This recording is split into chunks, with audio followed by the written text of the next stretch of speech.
रात का सन्नाटा इतना गहरा था कि दिल की धड़कनें भी सुनाई पड़ रही थी। दिल्ली की सड़कों पर चलती बसों की रफ्तार धीमी हो गई थी, मानो वक्त ठहर गया हो। ठंडी हवा में आरव एक पुरानी डायरी को अपने सीने से चिपकाए हुए गली से गुजरता रहा। उसके कदम तेज थे, लेकिन दिल की धड़कनें और भी तेज। आज वह उस चिट्ठी को पढ़ने जा रहा था जो काव्या ने उसके लिए आखिरी बार लिखी थी। जब आरव गलियों के एक कोने पर लगी पीली रोशनी वाली स्ट्रीट लाइट के नीचे रुका तो ठंडी हवा ने उसके चेहरे पर हल्का सा स्पर्श किया।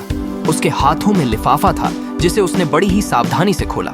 जब उसने कागज पर लिखे शब्दों को पढ़ना शुरू किया तो कागज कांपते हाथों के बीच उस चिट्ठी के हर शब्द में एक गहरी भावना छिपी हुई महसूस हुई।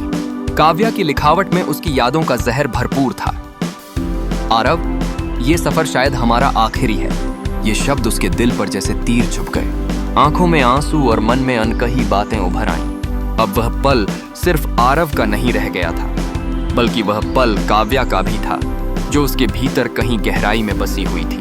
जब उसने चिट्ठी को अपने सीने से लगाकर आसमान की ओर देखा तो एक आवाज उसके भीतर गूंज उठी। कुछ रिश्ते कभी मंजिल तक नहीं पहुंचते, पर वो हमेशा दिल की धड़कनों में जिंदा रहते हैं। यह शब्द केवल एक बयान नहीं थे, बल्कि एक सच्चाई थी जिसे आरव ने अपनी आत्मा में उतार लिया था।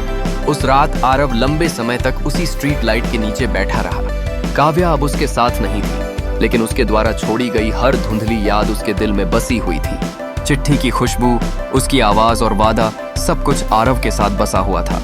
वह समझ गया कि प्यार सिर्फ मिलने की बात नहीं होती, बल्कि रिश्तों की गहराई में कुछ अनकही बातें भी होती हैं। आरव ने महसूस किया कि भले ही काव्या उसके सामने नहीं थी, उनका रिश्ता हमेशा उसके दिल की धड़कनों में जिंदा रहेगा।